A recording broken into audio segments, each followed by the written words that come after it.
Okay, we're going to do a quick video today on how to change a flat tire. A lot of you guys have been asking for it. So in lieu of doing a class in the store, we're going to put this video up on our website so everybody can have access to it at any time. I've got a road bicycle here. It's pretty much the same steps to do it on this bike as a mountain bike or anything else.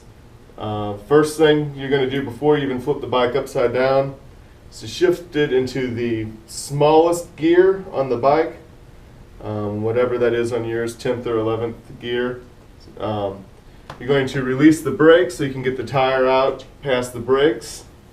Then all you're simply doing here, we're going to just flip the skewer open, the quick release open, and the wheel comes straight out here.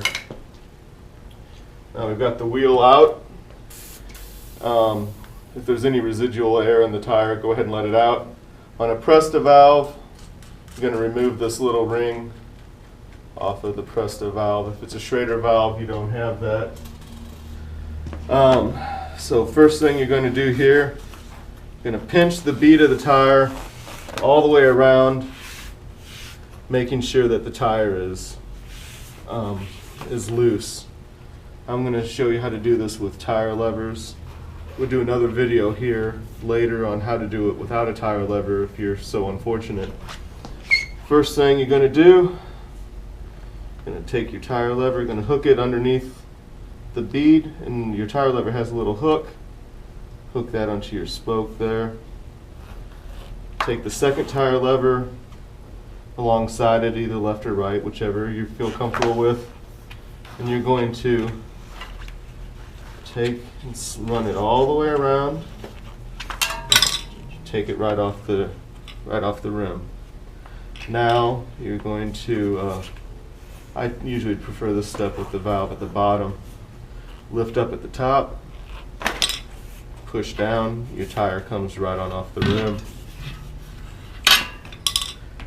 Now that your tire's off the rim, you're going to go ahead and remove your inner tube from the tire. I'm going to set that aside. What you'll want to do, you're going to want to carefully run your fingers inside the tire. Try to find out what caused your flat. If you feel something, take a look and use whatever you have available to try to pop that out of there. The other thing you want to do is inspect the rim strip. That's this piece of material here that covers the spoke holes. You can see the spoke holes, the indentations there.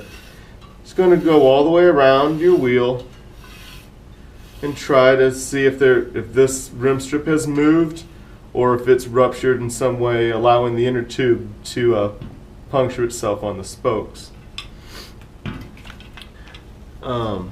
We're going to reuse this inner tube because it's just perfectly fine.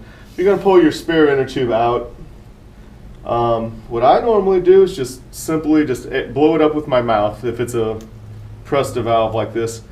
If you have a Schrader valve, which is like your car valve, you'll put just a little bit of air in it with your pump. Now that I've got that a little bit of shape to the inner tube, I'm going to take and shut this valve off. This next step is not vital, but I do it on every tube that I do.